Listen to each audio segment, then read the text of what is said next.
I think as somebody that was raised by a single mom, like those things, they don't matter as much to your child as you think that they may. I mean, it did have an effect on my relationships growing up, but it's also something like you can learn from that experience through your parents, you know? Like you can, as long as you have open communication with your child, and I don't have any children, but I have younger siblings, and I'm openly communicative with all of my family members. I think what's most important when it comes to kids is their love in the house. Do they see love between their parents?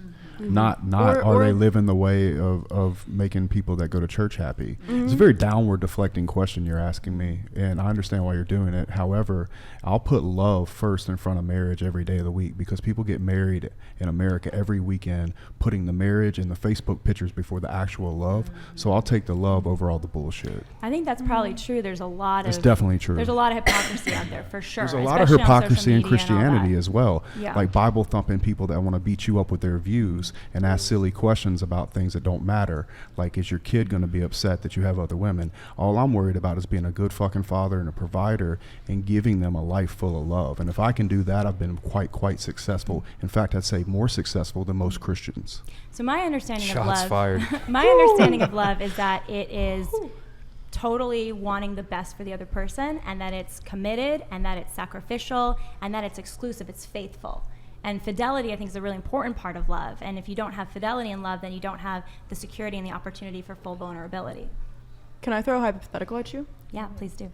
And this is a hypothetical, please don't get offended, but if your husband were to do something that was not okay with you whatsoever, to the point where you did not any longer want to be with him, whether that's cheating or something else that's just a no for you, would you leave them? Would stay. Would you leave them to just please your children and to keep your family together? Is that like you're willing to risk your own happiness and well-being, or even safety, if it was something that was that extreme? Are you talking about abuse? I'm using a hypothetical. Okay. Whatever it is that would be like a straight, like, I need to leave this person. Would you stay with them just for the convenience and also the toxicity that it could bring into your household, inflicting your children, you know? So my position is, and it's the position of the Catholic Church as well, which is that if you're in a situation in a marriage that's abusive, right, it's causing harm to you or your children, then you definitely should create separation. You should leave. You can actually get a legal divorce if you need to separate your assets. But the position of the church and my belief is that marriage is forever, until death do us part. Until death do us part. So you can marry someone and they become a screwball. You know, they totally mess up. They do bad things, and you should separate yourself from them for your protection or your kids' protection.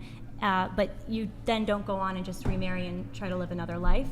Now, there's something in the case if you were lied to. So there's something called annulment, which some people say, oh, that's Catholic divorce. It's actually not. Annulment is when it's as if the marriage never happened, because people were lying typically when they go into the marriage. So like typically abusers don't just start abusing after marriage, they're abusing before marriage too, or they're lying. So if they're lying to you in a serious way and you go into a marriage, you weren't able to freely choose that marriage.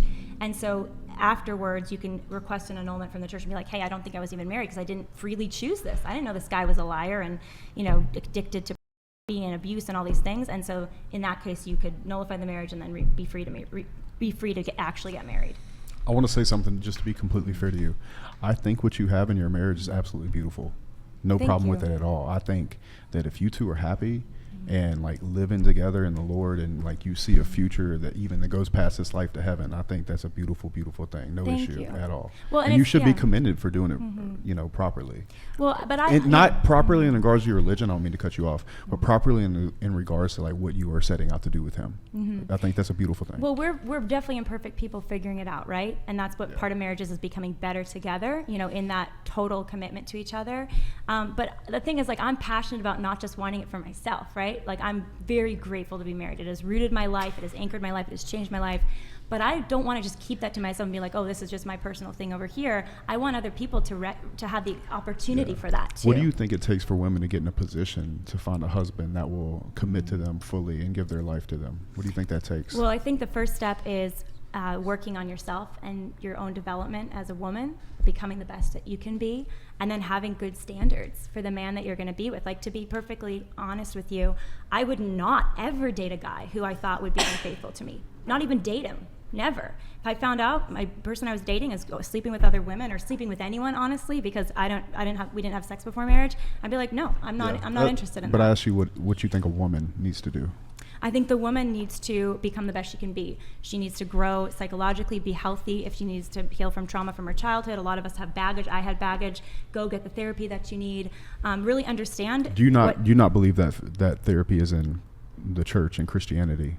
Do I not believe what? Do you not believe it's everything that you need is at church? You can't just find that in the Word. Well, the beauty of Catholicism is it's very much focused on the whole person, right? So it's not like we're just spiritual beings, right? We're also bodies with desires, with traumas, with experiences. And so the psychological world and psychological health is an important part of bodily health. And it connects to your spiritual health. So therapy is great. Obviously we totally promote therapy for those that need it. Mental health is really important. So just because you're doing the right thing spiritually doesn't mean you're necessarily mentally healthy. You may need to get mental health support too. I think this is actually something a lot of people who are really spiritual fall into. They think, if I just pray enough, I can make my depression go away, right? And yes, sometimes God does just heal depression like that, but a lot of the time God uses natural means like a good therapist, a good psychiatrist to help somebody through that. Or a good threesome. Oh. Haram. I would say that's going to decline someone's mental health in the end, would be my for some people, but that's again like it's so unique to the person. And I think so. You're talking about like spiritual, you're talking about bodily, mental. We're also sexual, and I we think absolutely are. That's the part, and like we have to find a way to healthfully channel that desire. And for you, that's through monogamous marriage. For me, that's through non-monogamy, and trusting like what is right for me is right for me, and what is right for you. And back to your question too about, what if all society was like you? But it's not. It's a spectrum. We have people all the way on the one extreme of monogamy. We have other people on the other extreme to polyamory. And like we're all somewhere across there. And I think there's beauty in all of it, depending on who you are and what's good for you. And so I don't think it has to be one or the other. But Nick, you're 3 years in, right? You're 3 years in living this way. So look at 90 years. Look at 80 years. I don't know how long. I'm thinking the same thing. I don't know how old you want to live to.